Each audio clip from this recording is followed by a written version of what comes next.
সকল আইনশৃঙ্খলা রক্ষাকারী বাহিনীর পাশাপাশি সশস্ত্র বাহিনী একটি অবাধ এবং সুষ্ঠু নির্বাচনের জন্য যা যা করণীয় তা করতে বদ্ধপরিকর। আমরা কতদিন থাকবো নির্বাচনের পরে, এটা একদমই হচ্ছে সরকারের সিদ্ধান্ত। একটি আমরা আজকে যে মোতায়েন হয়েছি, এটা যেমন সরকারের সিদ্ধান্তে আমরা মোতায়েন হয়েছি, ঠিক একইভাবে আমরা কবে আমাদের দায়িত্ব ছেড়ে দিয়ে আমরা ক্যান্টনমেন্টে ফিরে যাব সেটাও সরকারের সিদ্ধান্ত। তো সময় বলে দিবে, সরকার যখন বলবে আমরা ততদিন পর্যন্ত আমাদের দায়িত্ব পালনের জন্য প্রস্তুত রয়েছি। ধন্যবাদ। পরবর্তীতে আমরা বিভিন্ন সময় দেখেছি। ধন্যবাদ একটি গুরুত্বপূর্ণ প্রশ্নের জন্য। যে আমরা ইতিপূর্বে দেখেছি যে বেশ কয়েকটি হামলার ঘটনা ঘটেছে। মবের কথা বললেন, মবের ইনসিডেন্ট আমরা দেখেছি, প্রথম আলো প্রসঙ্গ আনলেন আপনি।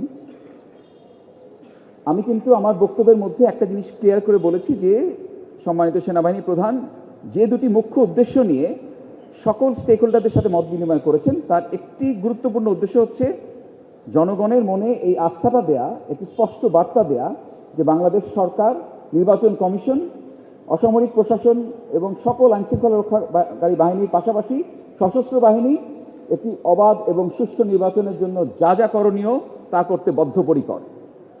এই মেসেজটা কিন্তু খুব ইম্পর্টেন্ট এবং আপনাদের মাধ্যমে এই মেসেজটা সকলের কাছে যাওয়াটা অত্যন্ত প্রয়োজন যে একটি সুষ্ঠু নির্বাচন করতে গিয়ে যা যা করণীয়, আইন অনুযায়ী যে ব্যবস্থা নেওয়া প্রয়োজন সেই ব্যবস্থা নেওয়ার জন্য আইনশৃঙ্খলা রক্ষাকারী বাহিনীর পাশাপাশি সশস্ত্র বাহিনী সর্বদা প্রস্তুত রয়েছে।